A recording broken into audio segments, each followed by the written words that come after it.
Feel the power? Huh? Look at this. I made it especially for you. Express. It's kryptonite delight. It's kryptonite crystal. I never tested it on anybody but looking at you. It works. Your eyes are beautiful. You cry. A lot of pain, huh? A lot of suffering. I don't like to see suffering. So we will end the suffering. Drop!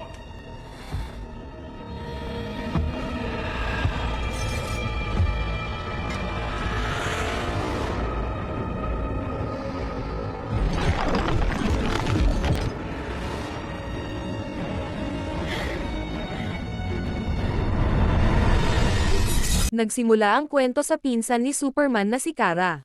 Nagpadala si Superman ng video message upang batiin siya ng maligayang birthday week at tinanong kung kailan siya babalik. Sa kasalukuyan, si Kara at ang kanyang asong si Krypto ay naglalakbay mula sa isang planeta patungo sa iba habang nagsasaya. Dahil ang kapangyarihan ni Kara ay nagmumula sa dilaw na araw o yellow sun, mas madalas silang manatili sa mga planetang umiikot sa pulang araw o red sun upang maging normal ang kanyang katawan at makainom ng alak tulad ng karaniwang tao. Lumipat ang eksena sa isa sa mga planetang iyon na tinatawag na Hoser. Sa loob ng isang sasakyang pangkalawakan, dumating ang isang grupo ng mga tulisan na kilala bilang brigands upang kunin ang mga espadang gawa kamay ng isang pamilya. Ngunit ang pinuno nilang si Krem ay napansin muna ang isang pay at iniutos na iyon muna ang ibigay sa kanya. Tahimik na pinapanood ito ng isang batang babae na nagngangalang Ruthie. Handa na sanang ibigay ng kanyang pamilya ang espadang kanilang ginawa mula sa pinakamatibay na metal upang walang masaktan. Ngunit ang kapatid ni Ruthie, na nakasuot ng headphones at walang kamalay-malay sa nangyayari, ay lumabas upang takutin si Ruthie bilang biro. Walang awang pinatay siya ni Krem. Dahil dito, lumaban ang pamilya ni Ruthie, ngunit isa-isa silang pinaslang ni Krem at ang tanging nakaligtas ay si Ruthie. Samantala, si Kara ay nasa isang bar at patuloy na umiinom. Naisip niya na baka mas mabuti pang manirahan na lamang sa isang planetang may red sun upang mamuhay bilang isang ordinaryong tao kaysa maging isang makapangyarihang nilalang habang buhay. Biglang pumasok si Ruthie sa bar at sumigaw upang makuha ang atensyon ng lahat. Ipinahayag niya na naghahanap siya ng taong tutulong sa kanya upang makapaghiganti laban kay Krem of the Yellow Hills, ang lalaking pumatay sa kanyang inosenteng pamilya. Sinabi rin niyang nasira ng kanyang ama ang sasakyan ni Krem kaya siguradong nasa planetang iyon pa rin ito. Kailangan niya ng isang mahusay na tracker upang matunten si Krem, at kapalit ng tulong ay ibibigay niya ang kanilang pamanang espada na ginawa ng kanyang amang si Elias Noel. Nang mabanggit ang pangalang iyon, isang alien ang agad lumapit sa kanya. Ngunit isang mas malaking alien ang biglang sumulpot, inagaw ang espada mula kay Ruthie at umalis. Napilitan si Kara na habulin ito. Sinabi niyang hindi dapat magnakaw sa isang dalagitang kagagaling lang mawalan ng pamilya. Kahit lasing, inatake ni Kara ang alien at nabawi ang espada. Ngunit dahil nasa ilalim sila ng Red Sun, halos wala siyang superpowers. Dumating si Krypto upang tulungan siya, at magkasama nilang natalo ang alien at naibalik ang espada kay Ruthie. Kinaumagahan, nagising si Kara sa isang video call mula kay Superman. Muli nitong tinanong kung kailan siya babalik sa Earth. Naniniwala si Superman na kung patuloy na lalayo si Kara sa Earth, hindi niya kailanman mahahanap ang kanyang lugar at ang mga taong tunay na kabilang sa kanya. Ngunit para kay Kara, pakiramdam niya ay wala talaga siyang sariling lugar o mga taong matatawag na kanya. Pagkatapos ay lumapit si Ruthie at nakiusap na tulungan siyang makapaghiganti. Tumanggi si Kara dahil ayaw niyang tulungan ang isang dalagitang maging mamamatay tao. Ngunit sa sandaling iyon, dumating si Krem malapit sa sasakyan ni Kara. Kailangan niya ng sasakyang magagamit upang makatakas sa planeta. Nakita siya ni Krypto at agad siyang sinugod, ngunit tinamaan siya ni Krem ng isang nakalalasong pana bago ninakaw ang sasakyan at tumakas. Agad na dinala ni Kara si Krypto sa isang doktor. Ipinaliwanag ng doktor na ang lason ay unti-unting nagpaparalisa sa katawan hanggang tuluyang tumigil ang puso. Ang tanging lunas ay ang antidote na dala mismo ng mga brigands. Kung wala iyon, wala siyang magagawa upang mailigtas si Krypto. Dahil dito, napilitan si Kara na habulin si Krem upang makuha ang antidote. 3 araw na lamang ang natitira bago tuluyang mamatay si Crypto. Sinabi ni Ruthie na maaari silang magtulungan kukunin ni Kara ang antidote at siya naman ang papatay kay Krem. Ngunit tumanggi si Kara na isama siya. Inutusan niya si Ruthie na manatili at bantayan si Crypto. Habang naghihintay sa isang interplanetary bus stop, naalala ni Kara ang araw na una niyang natagpuan si Crypto sa isang libing. Maya-maya ay sumakay siya sa interplanetary bus upang simulan ang pangangaso kay Krem. Ngunit hindi niya alam na palihim na sumunod si Ruthie at sumakay rin sa parehong bus. Ang sumunod na nangyari ay sinalakay ng mga pirata sa kalawakan na tinatawag na Sklarian Raiders ang bus. Pinasok nila ito at sinimulang pagnakawan ang lahat ng pasahero. Agad na itinago ni Ruthie ang kanyang espada. Kinuha ng mga Sklarian Raiders ang relo ni Kara, pagkatapos ay hiningi nila ang espada ni Ruthie. Sinabihan ni Kara si Ruthie na ibigay na lamang ang espada, ngunit sa mismong sandaling iyon ay palihim niyang ninakaw ang isang kakaibang aparato mula sa isa sa mga raider. Sinabi niya na ibabalik lamang niya ang aparato kapalit ng kanyang relo at ng espada ni Ruthie. Nang malaman niyang isa pala itong teleportation device, ginamit niya ito upang labanan ang mga raider, ngunit hindi nagtagal ay nanaig pa rin ang mga ito laban sa kanya. Tinanong ni Kara ang driver kung gaano pa sila kalayo sa isang dilaw na araw. Sinabi nitong malapit na sila, ngunit ninakaw na ng mga raider ang mismong makina ng bus. Dahil dito, nagsuot si Kara ng spacesuit at naghanda na lumabas sa kalawakan upang harapin sila. Ngunit bago pa niya maisuot ng maayos ang kanyang helmet, itinapon siya ng isang raider palabas ng bus. Agad na nagyelo ang kanyang katawan sa malamig na kalawakan. Ilang sandali lamang ang lumipas, tinamaan siya ng sinag ng yellow sun at unti-unting bumalik ang kanyang lakas at kamalayan. Mabilis siyang lumipad at pinunit ang mga robot ng mga raider na nakakapit sa gilid ng bus. Pinaputukan siya ng mga raider mula sa kanilang sasakyang pangkalawakan, ngunit nawala siya sa kanilang paningin dahil diretsyong lumipad si Kara patungo sa araw. Sinundan siya ng mga ito hanggang sa napakalapit na sila sa araw. Bigla siyang huminto, pagkatapos ay pinakawalan ang kanyang heat vision upang atakihin sila. Sa bilis ng kanyang paglipad, isa-isa niyang tinanggal ang lahat ng makina ng kanilang spaceship. Lahat ay namangha sa ipinakita niyang napakalaking kapangyarihan. Pagdating nila sa isang himpilan ng pahingahan, tinanong ni Kara ang mga nahuling Sklarian Raiders tungkol kay Krem at kung saan niya ito mahahanap. Sinabi ng mga ito na nasa Bilqis si Krem, isang naghihingalong planeta. Kalahati ng populasyon nito ang namatay dahil sa digmaang nuclear, at ang natitirang yaman nito ang naging dahilan upang dumagsa roon ang masasamang grupo tulad ng mga brigands. Kinukuha nila ang mga kababaihan upang ipagpatuloy ang kanilang lahing puro lalaki. Binigyan ni Kara si Ruthie ng isang spacesuit, at magkasama silang nagtungo sa Bilqis. Habang papalapit sila sa planeta, napapansin na sila ng mga tao roon. Pumasok sila sa isang maliit na kainan, at pagpasok pa lamang nila ay nakatitig na agad ang lahat sa dalawang babae. Lumapit ang isang lalaki at umupo sa tabi nila. Sinabi nito kay Kara, ibigay mo sa akin ang batang iyan at makakaalis kang buhay. Ngunit sa halip na sumagot, humingi si Kara ng impormasyon tungkol sa mga brigands. Sinabi niya, mag-arm wrestling tayo. Kapag nanalo ka, magiging sa iyo kaming dalawa. Pero kapag ako ang nanalo, sasabihin mo sa akin ang lahat ng alam mo tungkol sa mga brigands. Sa isang iglap lamang ay nabali ni Kara ang kanyang braso. Dahil dito, sabay-sabay na itinutok ng lahat ng alien sa loob ng kainan ang kanilang mga sandata kay Kara. Binalaan niya ang mga ito na hindi magiging maganda ang kahihinatnan kung lalaban sila. Pinaupo muna niya si Ruthie sa isang tabi bago niya mag-isang tinalo ang buong kainan. Maya-maya ay may isang lalaking lumabas habang pumapalakpak. Ipinakilala ng mga may-ari ng kainan na sina Merrick at Boomer ang kanilang mga sarili. Ngunit may isa pang lalaki sa loob ng kainan na kinatatakutan maging ni Kara. Siya si Lobo, isang immortal na nilalang na may sobrang taas na tingin sa sarili at siyang pumatay sa buong planeta niya.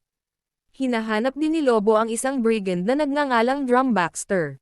Ngunit walang sinabi ang mga may-ari ng kainan tungkol dito. Sa kabila ng babala ni Kara, lumapit si Ruthie kay Lobo at sinabing hinahanap din niya ang isang brigand na nagngangalang Krem. Sinabi niyang maaari silang magsanib puwersa upang talunin ang mga brigands. Ngunit agad siyang sinunggaban ni Lobo sa kwelyo at iniangat sa ere. Nailigtas siya ni Kara sa pagsasabing palaboy lamang sila sa kalawakan at idinagdag niyang kaarawan niya ngayon. Tinawag sila ni Lobo na mga walang silbi bago siya tuluyang umalis. Pagkaalis niya, sinabi ng mga may-ari ng kainan na mayroon silang kaibigang may alam tungkol sa mga brigands. Dinala nila sina Kara at Ruthie sa kanilang tahanan at pinayuhan silang magpahinga muna roon. Tinanong ni Ruthie si Kara kung masungit at madaling magalit din ba si Superman tulad niya. Sumagot si Kara na hindi, dahil nakikita ni Superman ang kabutihan sa lahat ng tao, samantalang siya ay ang katotohanan lamang ang nakikita. May mga bagay daw na hindi kailanman naranasan ni Superman kaya nanatiling magaan ang kanyang puso. Pagkatapos ay sinabi ni Kara kay Ruthie na hindi siya taga-Earth. Siya ay mula sa planetang Krypton. At ang pagkawasak ng Krypton ay hindi nangyari sa loob lamang ng isang araw. Sinubukan ng kanyang ama na si Zor-El at ng kapatid nito na balaan ang konseho tungkol sa paparating na sakuna, ngunit walang naniwala sa kanila. Nang magsimulang sumabog ang ubod ng Krypton, nagawa ni Zor-El na buhayin ang isang force field system na naghiwalay sa isang malaking bahagi ng planeta na kinabibilangan ng kanilang lungsod, kaya hindi ito agad nawasak. Makalipas ang 8 taon mula noon, isinilang si Kara. Si Zor-El ay nais na mamuhay ang kanyang anak na si Kara ng isang normal na buhay sa kanilang lungsod, at hindi maging isang Diyos sa ibang planeta. Doon lumaki si Kara, ngunit kalaunan ay nagsimulang magkasakit ang lahat ng natitirang naninirahan sa Argos City. Nang mahiwalay ang lungsod mula sa Krypton, nahukay nito ang isang mineral na matagal nang nakabaon sa kailaliman ng planeta ang Kryptonite. Kaya sa mga huling araw ng kanyang buhay, ginamit ni Zor-El ang mga disenyo ng kanyang kapatid upang makagawa ng isang escape pod para kay Kara. Nais niyang ipadala ang kanyang anak sa pinsan nitong si Superman at gawin ang Earth bilang kanyang bagong tahanan. Ngunit tumanggi si Kara. Sinabi niya, mas gugustuhin kong mahimlay sa tabi ninyo ni Inay. Sinabi rin niya sa kanyang ama na isa lamang siyang maliit na buhay at wala namang magiging kaibahan kung mabuhay man siya o mamatay. Ngunit tumutol si Zor-El. Sinabi niyang si Kara ang buong buhay nilang mag-asawa kaya kailangan niyang mabuhay. Naalala ni Kara ang huling bilin ng kanyang ina bago ito pumanaw. Pinangakoan niya ang kanyang ina na magiging mabuti siya. Sinabi ng kanyang ina, hindi ibig sabihin na kailangan mong maging mabait sa lahat. Ang mahalaga ay maging mabuting tao ka. Sa mismong libing ng kanyang ina unang natagpuan ni Kara si Krypto. Ibinigay ni Zor-El ang kanyang relo kay Kara at ipinadala silang dalawa ni Krypto patungong Earth. Sa kasalukuyan, lumabas si Kara ng bahay. Naroon ang mag-asawa at may pinag-uusapan sa isang wikang alien. Pinaupo nila si Kara at inalok ng tsaa. Ininom ito ni Kara, ngunit ilang sandali lang ay may dumating na sasakyang pangkalawakan sa labas. Ipinaliwanag ng mag-asawa na madalas dumating ang mga brigands upang dukutin ang mga kabataang babae. Maging ang sarili nilang anak na si Sarna ay kinuha rin ng mga ito. Biglang nakaramdam ng matinding pagkahilo si Kara. Hindi maintindihan ng mag-asawa kung bakit hindi pa siya tuluyang napaparalisa. Bagamat nahihilo pa rin, mabilis na kumuha si Kara ng gatas mula sa refrigerator at ininom ito upang mabawasan ang epekto ng lason sa kanyang tiyan. Doon niya napagtanto na ipinagkanulo siya ng mag-asawa kasama si Ruthie kapalit ng pagbabalik ng kanilang anak. Sa mismong sandaling iyon ay dumating ang mga brigands. Nang makita ni Kara si Krem, agad siyang tumakbo. Pilit niyang sinusubukang magsuka upang mailabas ang lason sa kanyang katawan, ngunit nahuli siya ni Krem. Paulit-ulit siyang ibinangga ni Krem sa pader hanggang sa tuluyan siyang masuka. Nang mailabas niya ang lason, bumalik ang kanyang lakas at nakalaban siya. Hawak ni Krem ang antidote at ipinapakita ito sa kanya, ngunit mas pinili muna ni Kara na iligtas si Ruthie. Sinunggaban niya ito at mabilis silang lumipad palayo. Dinala niya si Ruthie sa ligtas na lugar at sinabing huwag itong aalis doon. Ngunit biglang dumating si Lobo. Sinubukan ng dalawang babae na tumakas habang muling sumiklab ang labanan laban sa mga brigands. Ngunit hindi na natili si Ruthie sa ligtas na lugar. Dumating si Lobo upang kunin ang gantimpala sa ulo ng isa sa mga brigands. Samantala, nakita ni Sarna ang pagkakataong makatakas kaya tumakbo siya, ngunit hinabol siya ni Krem upang patayin. Paalis na sana si Lobo kasama ang nahuli niyang brigand, ngunit hinarangan siya ng iba pang brigands kaya napilitan siyang makipaglaban ng seryoso kasama ni Kara. Samantala, hinahabol naman ni Ruthie si Krem. Matapos mailigtas ni Kara ang lahat ng mga babaeng bihag, lumipad siya sa himpapawid upang hanapin si Krem. Binunot ni Ruthie ang kanyang espada at naghanda ng patayin si Krem. Nakita ito ni Kara at pinigilan siya sa pag-atake. Dahil sa pagkaantala, nagkaroon ng pagkakataon si Krem na patayin ang pamilya ni Sarna at maging si Sarna mismo. Muli na namang nakatakas si Krem sa harap mismo ni Kara, at isinisi ni Ruthie ang lahat sa kanya. Ngunit ayaw lamang ni Kara na makapatay si Ruthie dahil alam niyang habang buhay itong magdadala ng matinding pagsisisi at sakit sa kanyang konsensya. Sinabi ni Ruthie, "Ano ang gusto mong maging ako? Katulad mo, isang taong iniwan ang Earth at gumagala sa kalawakan habang laging lasing para lamang hindi maramdaman ang sakit." Dahil sa mga salitang iyon, iniwan ni Kara si Ruthie at lumipad patungo sa kalawakan. Doon ay sumigaw siya ng buong lakas upang ilabas ang lahat ng galit at hinanakit na matagal niyang kinikimkim. Sa gitna ng kanyang galit, sinunggaban ni Kara ang isang alien na may alam sa kinaroroonan ng mga brigands. Tinapal ng alien ang kanyang mukha at dinala siya sa kanilang lokasyon. Iniwan siya nito sa hindi kalayuan mula sa spaceship ng mga brigands. Ngunit paglapag pa lamang ni Kara sa planetang iyon ay agad siyang nanghina at bumagsak, dahil umiikot ang planetang iyon sa pagitan ng isang yellow sun at isang green sun. Ang green sun ang isa sa pinakamalaking kahinaan ni Kara. At sa mismong sandaling iyon, may isang tao ang bumaba mula sa spaceship ng mga brigands at kinaladkad siyang palayo. Naalala ni Kara ang unang pagkakataon na nakilala niya ang kanyang pinsan na si Superman. Noong panahong iyon, hindi pa marunong magsalita ng wika ng Earth si Kara, at hindi rin alam ni Superman ang wika ng Krypton. Gayunpaman, patuloy pa ring ikinwento ni Superman ang tungkol sa Earth kahit wala namang naiintindihan si Kara sa kanyang sinasabi. Ang tanging iniisip ni Kara noon ay kung bakit nakasuot sa labas ng kanyang kasuotan ang underwear ni Superman. Kahit lumipas ang ilang panahon, hindi pa rin matanggap ni Kara ang Earth bilang kanyang tahanan. Pakiramdam niya ay hindi talaga siya nababagay doon. Sa kasalukuyan, nagkamalay si Kara sa loob ng isang kuwebo kung saan siya dinala ni Ruthie. Palihim palang sumakay si Ruthie sa spaceship ng mga alien at sinundan siya hanggang roon. Ngunit ang green sun sa planetang iyon ay unti-unting pumapatay kay Kara. Dala ni Ruthie ang suit ni Kara, ngunit sinabi ni Kara na isa lamang itong walang silbing kasuotan at wala itong maitutulong.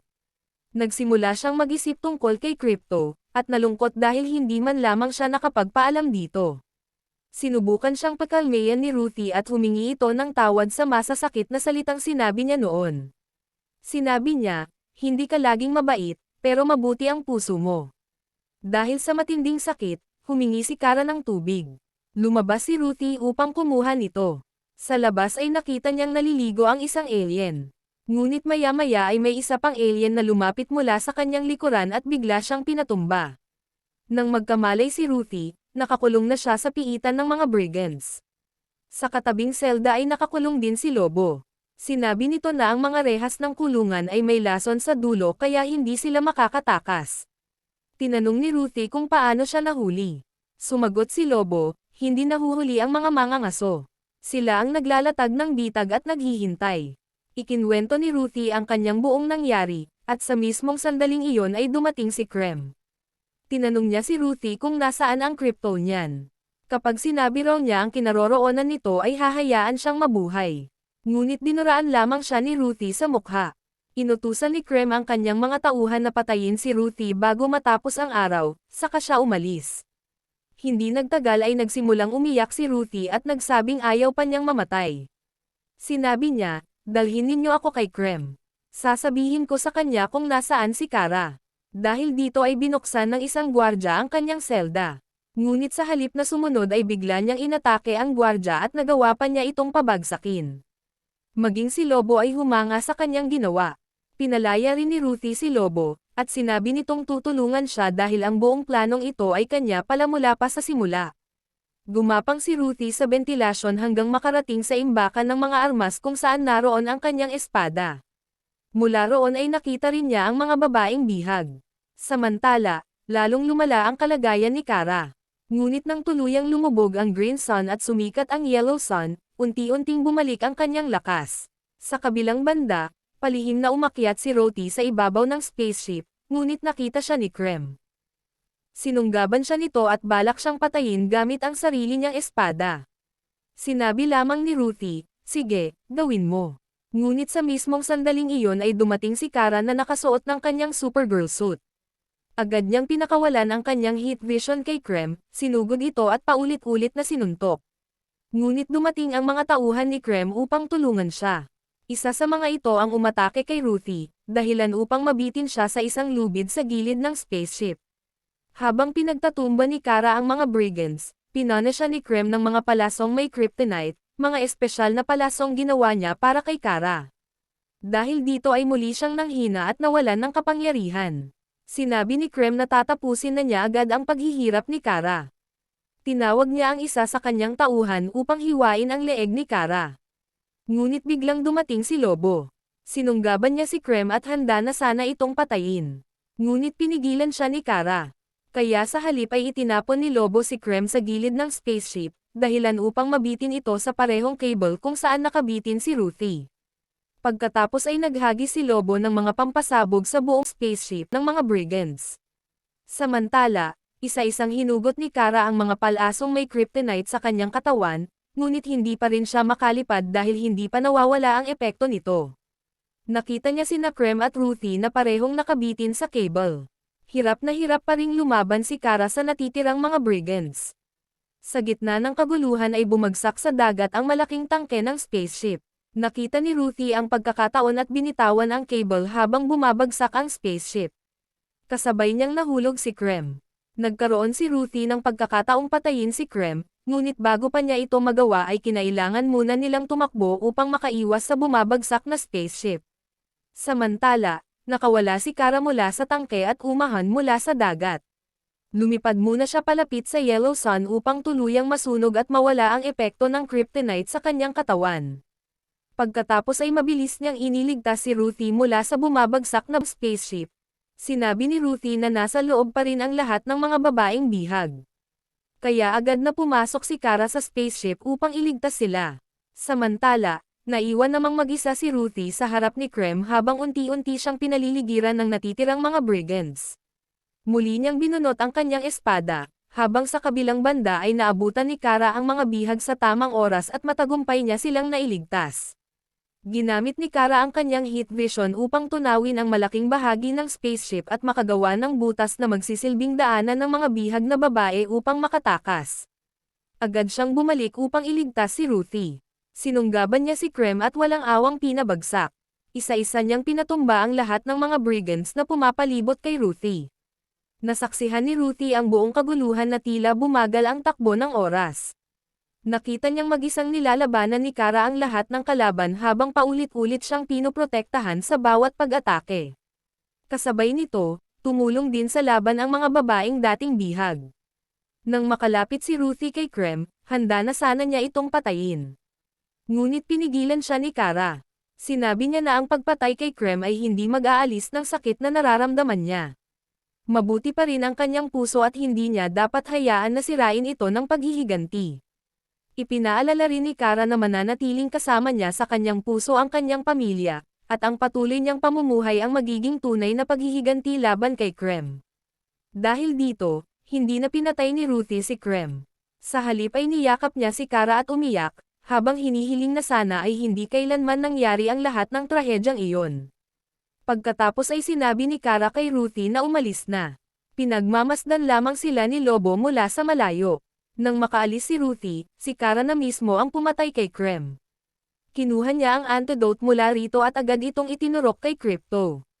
Nakaligtas si Crypto at tuluyan ng gumaling. Muli itong naging masigla, nakikipaglaro kay Kara at dinidilaan pa ang kanyang mukha.